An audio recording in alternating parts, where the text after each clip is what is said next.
Rashidi aliendelea kusema shusha kinywaji changu. Faith akasema chukua, si hicho hapo. Rashidi alisema mimi sina utani na wewe, shusha kinywaji changu. Patrick na Joshua walikuwa wanataka kukimbia, lakini hawataki kumwacha rafiki yao. Rashidi alikuwa bize kuongea na mzimu wa Faith. Alisema hivi, wewe una akili vizuri? Upo sawa kweli? Ebu shusha grasi yangu, unafanya ujinga gani? Faith alimwambia unayoyanfanya unafanya kama kichaa. Unajua wewe tu ndiye unaweza kuniona. Wenzako hawawezi kuniona. Unapoongea mwenyewe, unaonyesha kuwa wewe ni kichaa. Rashidi alimkaziazia macho kwa hasira, kisha akawauliza Patrick na Joshua, hivi mnamsikia huyu mwanamke kichaa? Kwa kuwauliza hilo swali waliruka kwa woga, hasa Patrick aliyekuwa mwoga sana. Patrick alisema mimi sina karama ya kuona mizimu, simsikii. Rashidi alitulia, maana hana wa kumweleza, akaelewa anachopitia. Aligeuka kuangalia mzimu. Mzimu ulikuwa unatabasamu kwa maringo ukifurahia kumhangaisha Rashidi. Faith alisema nimekuambia nini cha kufanya, nifuate na ufanye nilichokuambia na hapo nitakuacha mwenyewe. Rashidi alisema huu ni ujinga gani? Nini unataka mimi kufanya? Unataka nini kutoka kwangu? Faith, unajua nini nataka kutoka kwako, kwa hiyo fanya. Rashidi alivuta pumzi na kusema sawa sawa, naona nini kinaendelea. Faith akauliza nini kinaendelea? Rashidi alisema unataka kunywa pombe, unataka kupandisha kichwa, unataka kubamba.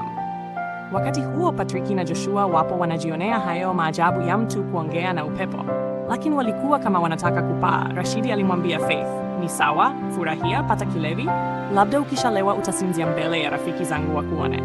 Kila akiwatolea mfano rafiki zake ni kama anawamwagia moto na petrol juu yake.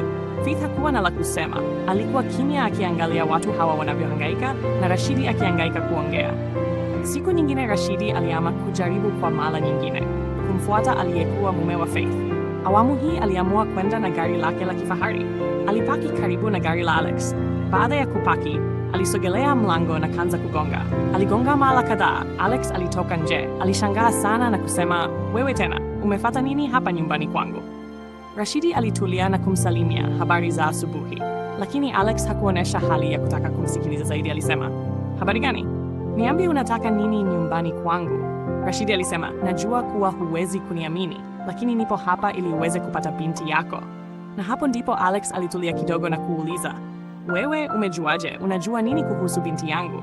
Rashidi alisema, najua kila kitu. Najua wapi alipo. Najua alipotea baada ya ajali ya mke wako, lakini cha muhimu najua wapi alipo. Alex alishangaa na kujaa mshangao. Wewe ni nani na umejuaje kuhusu mke wangu?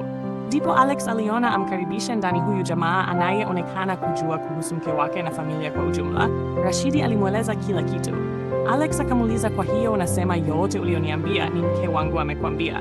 Rashidi alisema ndio, na amekuwa akinifata sasa, ni wiki imeisha.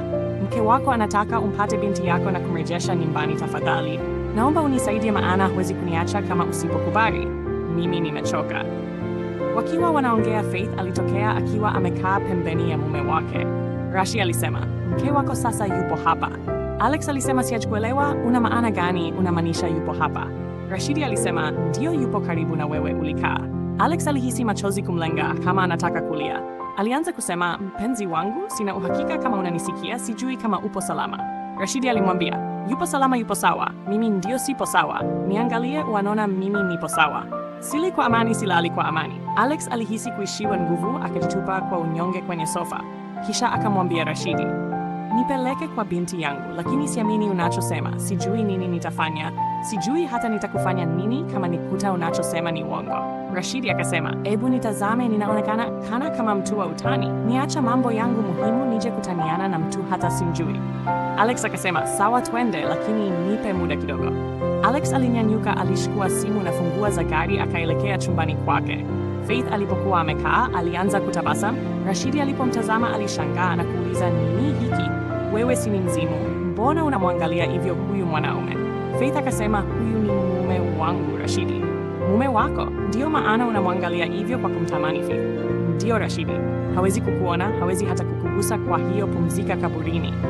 Baada ya Faith kambiwa hivyo, aliishiwa pozi, maana aligundua kweli hakuwa namna anaweza kuendelea maisha ya duniani.